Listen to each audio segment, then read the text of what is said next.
Hello everyone. Today we are going to discuss about the geography chapter of class 9, that is chapter 6, manufacturing industries. So today in this chapter we are going to discuss about obviously the manufacturing, importance of manufacturing. First of all we learn what is manufacturing na? Yes, and then contribution of industries to national economy, how it boosts up our national economy, industrial location, industry कहाँ होनी चाहिए, किस area में होनी चाहिए या होती हैं, आइडियल लोकेशंस क्या हैं, classification of industries on different basis, raw material के according to capital investment ownership. Then we are having agro-based industries, or we can say type of industries. Textile industries, under textile industries there are cotton textiles. Then they will just give you the textile industries location on the map. Then jute textile, sugar industries, mineral based industry. Yes, then a few like figures we'll just see, then maps. Yes, and then bar graph is also there. Yes, then fertilizer industry, automobile industry, cement industry, information technology and electronics industry. Yes, and yes, industrial pollution and environmental degradation, how these are affecting, how these are harming our environment, how they're creating the pollution, we'll learn about it. Yes, then some software technology parks location, and at the end obviously the exercise we'll do, but just now come at the starting. Now tell me, do you know what is manufacturing, how the things manufactured? You see many things around you at your home, at your school, at your neighborhood, everywhere. आपने बहुत सी चीज़ें देखी होंगी अपने आसपास, पर आपको पता है क्या वो कैसे बनती है?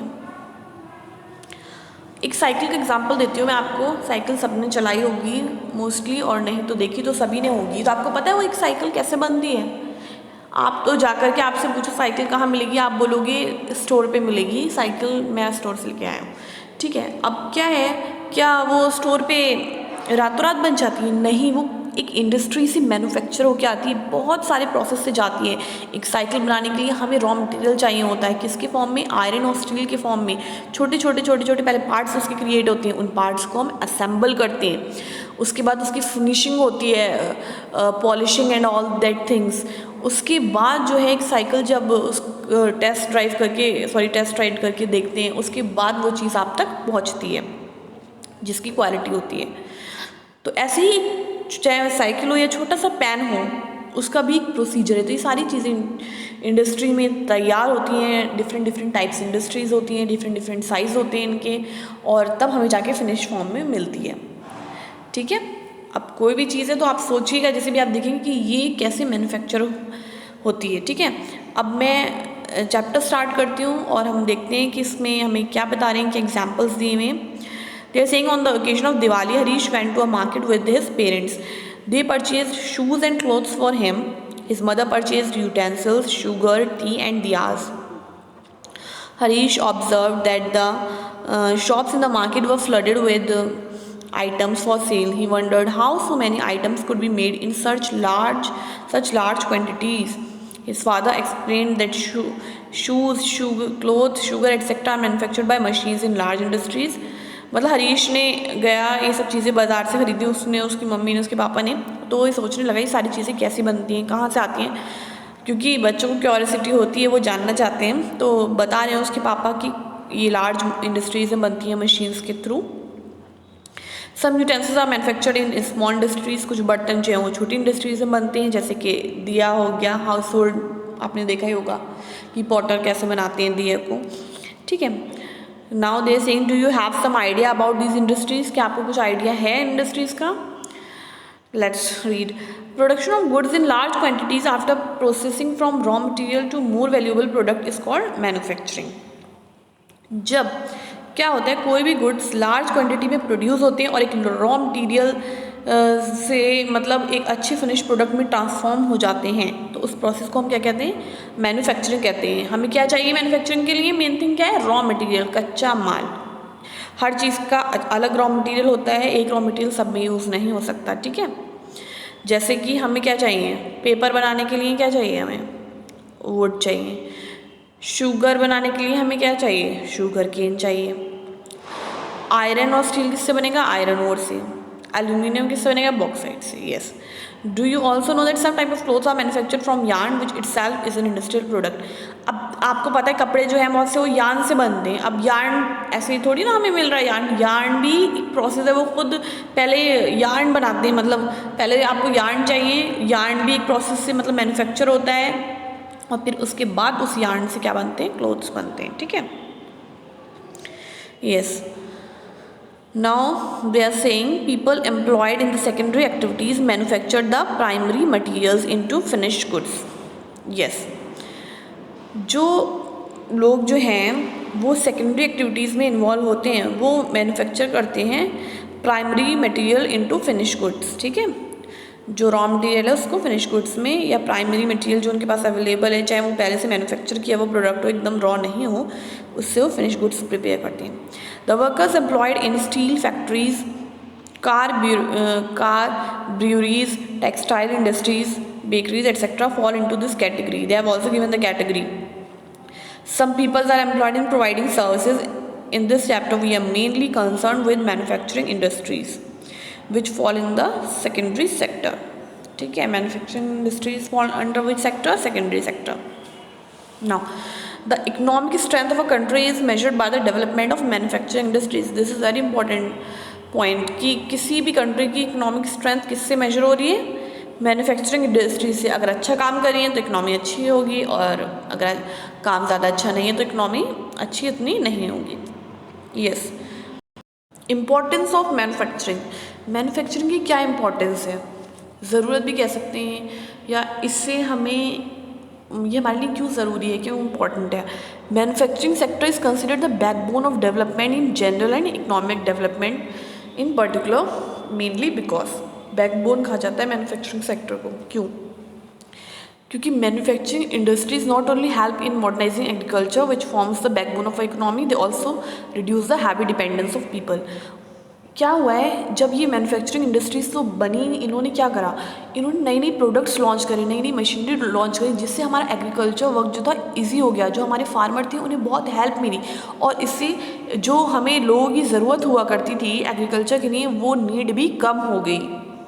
मैन पावर की अब ज़रूरत कम हो गई, बिकॉज हमें अच्छी अच्छी टेक्नोलॉजी डेवलप कर ली, हमने अच्छी अच्छी मशीन हो गए, थ्रेशर्स मिल गए, ट्रैक्टर्स मिल गए, और ऐसी बहुत सी इक्विपमेंट्स है जो एग्रीकल्चर में यूज़ होते हैं, जिससे जो वर्क है फार्मर का वो इजी हो गया।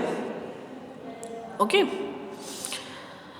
Now secondly they are saying industrial development is a precondition for eradication of unemployment and poverty from a country. Industry की वजह से जो है अनएम्प्लॉयमेंट कम हुआ, गरीबी कम हुई हमारे देश की। कैसे? क्योंकि बहुत से लोगों को काम मिला, ठीक है, एम्प्लॉयमेंट मिला।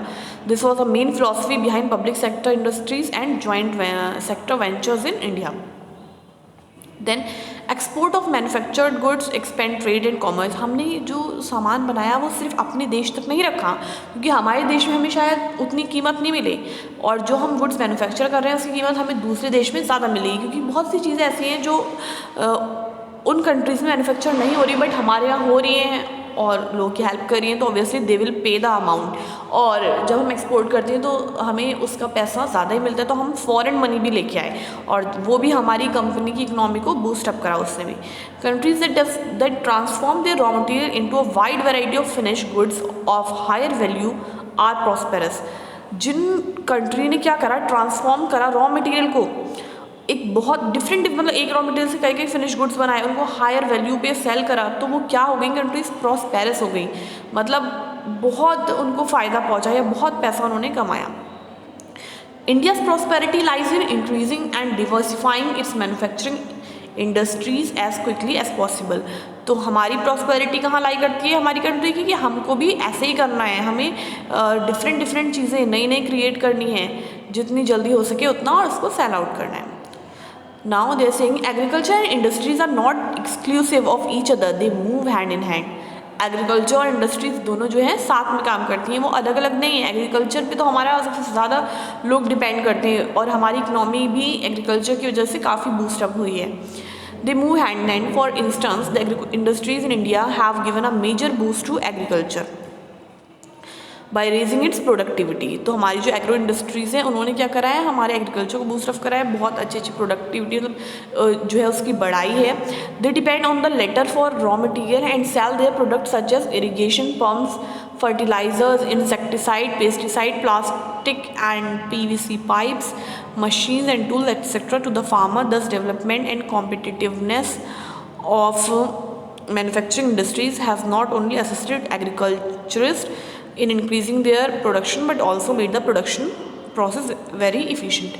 That same things they are repeating, वही बात बोल रहे हैं कि उन्होंने ऐसी अच्छी अच्छी चीज़ें प्रोवाइड करी एग्रीकल्चर में, तो हमारी जो एग्रीकल्चर का जो वर्क था वो ईजी हो गया, ज़्यादा से ज़्यादा प्रोडक्शन हुआ और बहुत एफिशिएंटली हुआ। In the present day world of globalization, our industries need to be more efficient and competitive. अभी तो ग्लोबलाइजेशन का टाइम है तो वो हमारी हेल्प भी कर सकता है कि हम अपने प्रोडक्ट को डिफरेंट कंट्री में सेल कर सकते हैं, और हमें एक हमारे लिए चैलेंज भी, कंपटीशन भी फेस कर रहे हैं हम। Self sufficiency alone is not enough. Our manufactured good must be at par in quality with those in the international market. But हम ग्लोबलाइजेशन में कैसे जीतेंगे, हम कैसे इस चैलेंज को जीतेंगे, इस कॉम्पिटिशन को? हमारी क्वालिटी, यस, हमारी इंडस्ट्री जो भी प्रोडक्ट मैन्युफैक्चर करिए उसकी क्वालिटी बहुत अच्छी होनी चाहिए, तभी तो वो इंटरनेशनल मार्केट में सर्वाइव करेगा।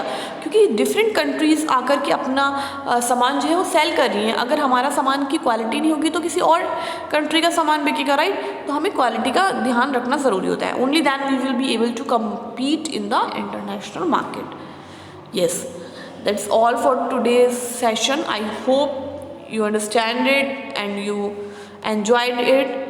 अगर फिर भी कोई भी क्वेरी है आपको, कोई भी क्वेश्चन आपका, तो yes you can ask in the comment box, I will answer it and yes, see you in the next session with this next topic. Till then, bye.